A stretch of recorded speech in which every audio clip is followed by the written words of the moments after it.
Oke, Assalamualaikum warahmatullahi wabarakatuh. Selamat malam. Waalaikumsalam warahmatullahi wabarakatuh. Selamat malam Bapak Syih Abdurrahim MPD. Terima kasih banyak telah bersedia meluangkan waktu untuk berbagi pengalaman dan wawasan dalam wawancara ini. Perkenalkan, Baik, saya Sugeng Maulana, mahasiswa UIN Cyber Science Nurjati Cirebon semester 6 yang sedang mengambil mata kuliah Etika Profesi Keguruan. Wawancara ini merupakan bagian dari tugas mandiri saya untuk memahami praktis etis dan profesionalisme seorang guru dalam interaksi pembelajaran dan sosial, sesuai instruksi dosen yang mengharuskan wawancara dengan guru yang masih aktif.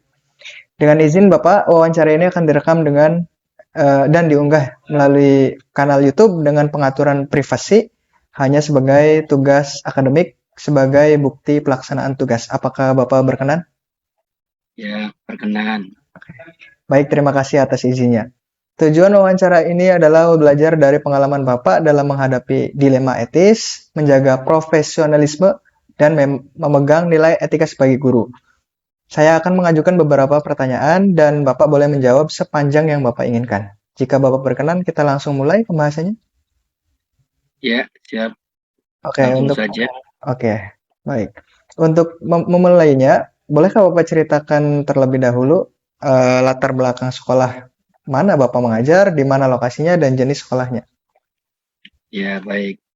Bismillahirrahmanirrahim. Perkenalkan, saya pribadi, si Abdurrahim. Saya mengajar di SMA Negeri 1 Sukra yang beralamatkan di Jalan Raya Sukra Ujung Gebang, kilometer 0,5, Desa Sukra, Kecamatan Sukra, Kabupaten Indramayu.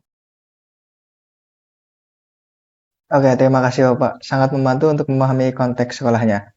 Ya, selanjutnya itu mata pelajaran apa yang Bapak ajarkan dan berapa lama Bapak telah mengajar di sekolah tersebut? Ya, baik. Untuk mata pelajarannya, saya mengampu mata pelajaran sejarah untuk lamanya mengabdi di SMA Sukra sekitar 8 tahun. 8 tahun. Baik. Bisa Bapak ceritakan sekilas tentang pengalaman mengajar Bapak secara keseluruhan dan profil sekolah tempat Bapak mengajar saat ini? Misalnya Ya, jumlah siswa atau karakteristik umumnya gitu. ya.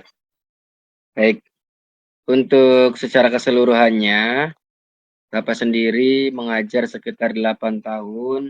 Selama itu pula, Bapak banyak belajar tentang bagaimana memahami dinamika peserta didik, khususnya pada siswa di generasi Z yang penuh dengan potensi namun juga memiliki tantangan tersendiri dalam hal motivasi, kedisiplinan maupun fokus di dalam belajar.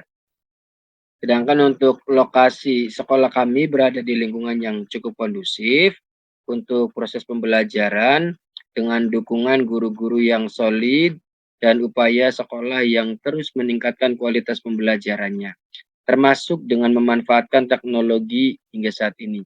Sedangkan tantangan yang kami hadapi sejalan dengan tantangan umum di era digital, yaitu bagaimana menjadikan teknologi sebagai alat bantu, bukan sebagai distraction.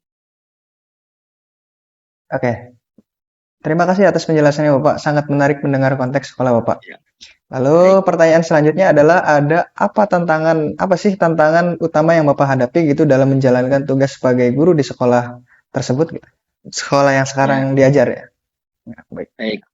Untuk tantangan utama yang saya hadapi sebagai guru di era Gen Z sekarang ini, khususnya di tingkat SMA adalah menyesuaikan pendekatan pembelajaran dengan karakteristik dan kebutuhan peserta didik sesuai dengan kebutuhan siswa yang sangat berbeda dari generasi sebelumnya.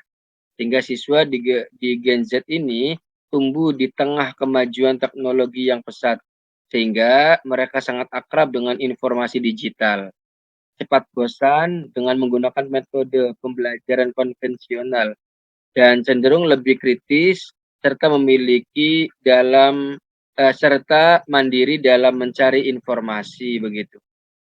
Baik, Bapak. Sekarang Tantang- Adapun tantangannya adalah menumbuhkan motivasi belajar siswa yang mendalam, kemudian mengelola penggunaan gadget di kelas, membangun komunikasi yang efektif, menanamkan nilai-nilai karakter dan etika seperti itu. Oh, baik, sekarang sudah prosesnya ke apa transisi ke era digital ya Bapak. Ya, Baik, betul. sekarang kita akan menggali lebih dalam tentang dilema etis yang mungkin Bapak hadapi dalam pembelajaran. Yaitu pertanyaannya adalah, pernahkah Bapak menghadapi situasi di mana Bapak harus memilih antara menegakkan aturan sekolah atau mempertimbangkan kondisi pribadi siswa? Oh ya, ya, tentu saya pernah menghadapi situasi di mana saya harus memilih antara menegakkan sekolah dan mempertimbangkan kondisi pribadi siswa. Salah satu pengalaman yang sangat berkesan adalah ketika seorang siswa yang terlambat datang ke sekolah beberapa kali dalam seminggu, sesuai dengan aturan sekolah, siswa yang terlambat secara berulang seharusnya adalah mendapatkan sanksi disiplin. Namun, sebelum memberikan sanksi tersebut, saya mencoba untuk memanggil siswa tersebut untuk mengajaknya berbicara secara pribadi. Dari situlah saya mengetahui bahwa ia harus membantu orang tuanya berjualan di pagi hari sebelum berangkat ke sekolah, sehingga kondisi ekonomi keluarganya menjadi alasan utama keterlambatannya. Dalam situasi seperti ini, saya memilih untuk tetap menjalankan aturan, tetapi dengan pendekatan yang lebih bijak dan arif. Saya tidak langsung memberikan sanksi formal, melainkan memberikan pembinaan, menyampaikan kondisi tersebut kepada wali kelas dan guru BK. Kami kemudian mencari solusi bersama. Salah satunya adalah dengan membuat kesepakatan khusus terkait dengan jam masuk serta memberikan motivasi agar siswa tetap semangat tanpa merasa terbebani oleh situasi di rumahnya. Bagi Bapak pribadi, menegakkan aturan ini adalah sangat penting, tetapi lebih penting lagi adalah memahami latar belakang siswa dan memberikan pendekatan yang manusiawi. Dengan begitulah, pendidikan bisa berjalan tanpa mengabaikan nilai empati dan keadilan. Baik, jadi lebih ya baik. Itu cerita yang sangat inspiratif. Ya, Eh, adakah contoh dilema etis lain dalam pembelajaran, misalnya terkait keadilan dalam menilai siswa atau menangani konflik di kelas? Misalnya, salah satu siswa itu banyak sekali yang bandel-bandel akan tapi kan dalam arti di luar sekolah. Kemungkinan kan di dalam sekolah mungkin mereka itu rajin gitu-gitu. Gimana tanggapannya Bapak? ya selain itu dilematis sekali. Bapak sendiri pernah menghadapi dilematis etis di dalam pembelajaran, khususnya pada saat ulangan harian. Saat itu Bapak menyadari bahwa ada beberapa siswa yang saling bekerja sama atau bahkan menyontek karena duduknya berdekatan. Di sisi lain, ada juga siswa yang benar-benar mengerjakannya sendiri, tetapi hasilnya justru tidak sebaik yang lainnya. Sebagai guru, Bapak berada pada posisi yang cukup sulit antara menjaga keadilan penilaian dan memberikan penghargaan terhadap kejujuran siswa, ataupun sekedar berpatok kepada nilai akhir yang terlihat di kertas. Dalam menyikapi situasi inilah, Bapak mengambil pendekatan dua langkah. Yang pertama, Bapak menegur siswa yang Bapak curigai menyontek secara pribadi dan memberikan kesempatan mereka untuk mengulang ulangan secara terpisah. Adapun cara yang kedua, Bapak memberikan nilai tambahan berupa penilaian sikap dan catatan kejujuran akademik bagi siswa yang berani mengerjakan dengan jujur meskipun hasilnya belum maksimal. Bapak sendiri menjadikan kejadian ini sebagai momen refleksi di kelas. Bapak ajak siswa berdiskusi secara terbuka tentang pentingnya nilai kejujuran, proses belajar, dan bagaimana nilai seharusnya mencerminkan pada usaha, bukan hanya hasil, di mana tujuannya bukan semata menghukum, tetapi membentuk kesadaran bahwa etika dan integritas adalah bagian penting dari pendidikan. Dengan pendekatan inilah, Bapak harap siswa belajar bahwa nilai bukanlah segalanya dan bahwa guru pun memperhatikan kejujuran serta proses belajar bukan sekedar angka semata. Demikian. Hmm. Lalu di selanjut poin ada dalam menghadapi dilema-dilema tersebut yang tadi sudah disebutkan, bagaimana Bapak memastikan keputusan yang diambil tetap sesuai dengan nilai moral dan kode etik profesi guru? Ya, baik. Dalam menghadapi dilema seperti itu, Bapak selalu berusaha untuk memastikan setiap keputusan yang Bapak ambil tetap berpijak pada nilai moral, rasa keadilan, dan kode etik profesi seorang guru. Adapun beberapa prinsip yang Bapak pegang diantaranya adalah yang pertama, mengutamakan kepentingan terbaik bagi siswa. Yang kedua, berpikir jernih dan objektif. Yang ketiga, transparansi dan keadilan. Yang keempat adalah mengacu pada kode etik seorang guru. Dengan tetap berlandaskan pada prinsip moral dan etika profesi, Bapak percaya bahwa peran guru bukan hanya mengajar semata, tetapi juga membentuk karakter yang menjadi teladan. Karena itu, setiap keputusan yang Bapak ambil harus bisa dipertanggungjawabkan dan tidak hanya secara aturan sekolah, tetapi juga secara nurani begitu. Baik, baik, baik. Lalu selanjutnya saya ingin memahami bagaimana sih Bapak menjaga keprofesionalismean sebagai seorang guru. Kan pasti kan harus profesional dong sebagai guru ya. Lalu Ya, poinnya adalah bagaimana Bapak menjaga sikap profesional saat mengajar, terutama ketika menghadapi siswa yang sulit atau beragam latar belakang. ya, baik. Untuk menjawab ini, Bapak dengan menjaga sikap profesional pada saat mengajar, seperti halnya komitmen utama Bapak sebagai seorang pendidik.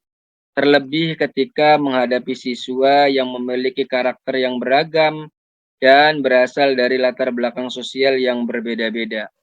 Adapun beberapa cara yang Bapak terapkan untuk menjaga profesionalisme tersebut. Yang pertama adalah bersikap adil dan tidak memihak. Yang kedua adalah mengembangkan rasa empati dan komunikasi terbuka. Yang ketiga adalah mengelola emosi dan tetap tenang dalam keadaan.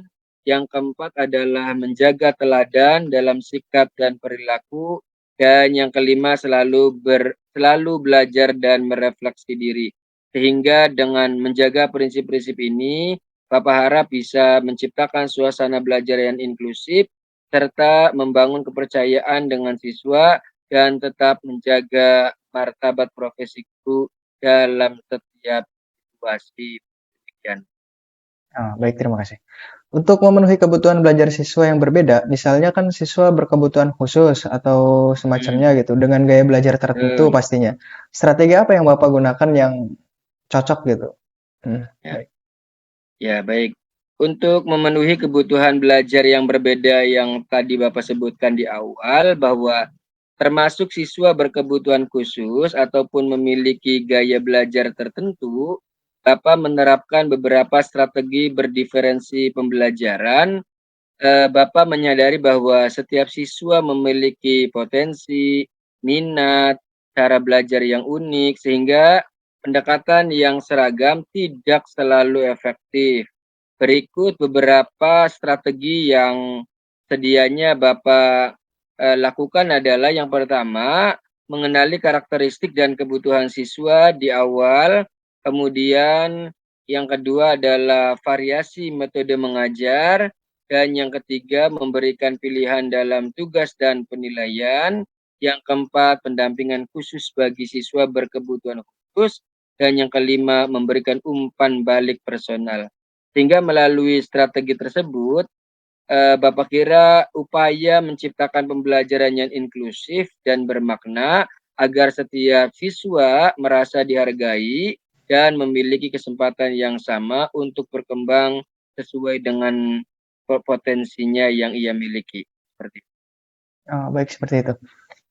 Di luar kelas sendiri, bagaimana Bapak berinteraksi dengan orang tua siswa atau masyarakat sambil tetap menjaga batasan profesional gitu? Kan guru kan punya slogan digugu dan ditiru gitu ya. Apakah Ya, harus gimana ya tanggapannya? ya, baik. Untuk di luar kelas sendiri, Bapak menyadari bahwa berinteraksi dengan orang tua siswa dan masyarakat merupakan bagian penting dari peranan Bapak sebagai seorang pendidik. Untuk itu, Bapak selalu menjaga komunikasi dengan terbuka, sopan, dan profesional, sambil tetap memegang prinsip bahwa batasan peran dan etika sebagai seorang guru sebagaimana mestinya begitu. Baik. Lalu pernahkah Bapak menghadapi situasi yang menguji integritas profesional, misalnya terkait penerimaan hadiah atau tekanan dari pihak tertentu? Misalnya ketika mau ada pembagian rapot, haruskah nilainya harus beberapa siswa yang kurang gitu? Apakah gimana gitu? Ya, Bagaimana untuk menanganinya? Ya, ya baik. Menangani hal tersebut, Bapak kira Bapak pernah sebagai seorang guru, Bapak sadar betul bahwa integritas profesional adalah salah satu hmm, pilar utama yang harus dijaga begitu. Termasuk pada saat menghadapi situasi seperti halnya pemberian hadiah dari orang tua siswa ataupun tekanan dari pihak tertentu, terutama terkait dengan penilaian atau perlakuan khusus terhadap siswa. Salah satu pengalaman yang Bapak alami adalah ketika seorang wali murid memberikan bingkisan sebagai bentuk rasa terima kasih di akhir semester, di mana hal itu disertai harapan agar anaknya dibantu dalam hal penilaian. Meskipun maksud mereka mungkin baik, namun Bapak pikir bahwa situasi tersebut bisa mengarah pada konflik kepentingan dan melanggar pada kode etik profesi seorang guru. Bapak menyikapi hal demikian dengan cara yang santun tapi tegas. Bapak menerima niatan baiknya, tetapi Bapak menjelaskan bahwa penilaian siswa didasarkan kepada sepenuhnya pada usaha, kehadiran, dan hasil belajar mereka di kelas. Bapak kira juga menyampaikan bahwa tugas guru adalah mendidik, menilai siswa secara objektif, dan jika anaknya mengalami kesulitan, Bapak dengan senang hati akan membantu melalui bimbingan tambahan dan pendekatan belajar yang sesuai, bukan dengan membantu nilainya. Dalam menghadapi tekanan dari pihak tertentu, Bapak selalu berusaha kembali kepada aturan sekolah, prinsip keadilan, serta berdiskusi dengan pimpinan atau rekan guru untuk mencari solusi yang etis dan bijak.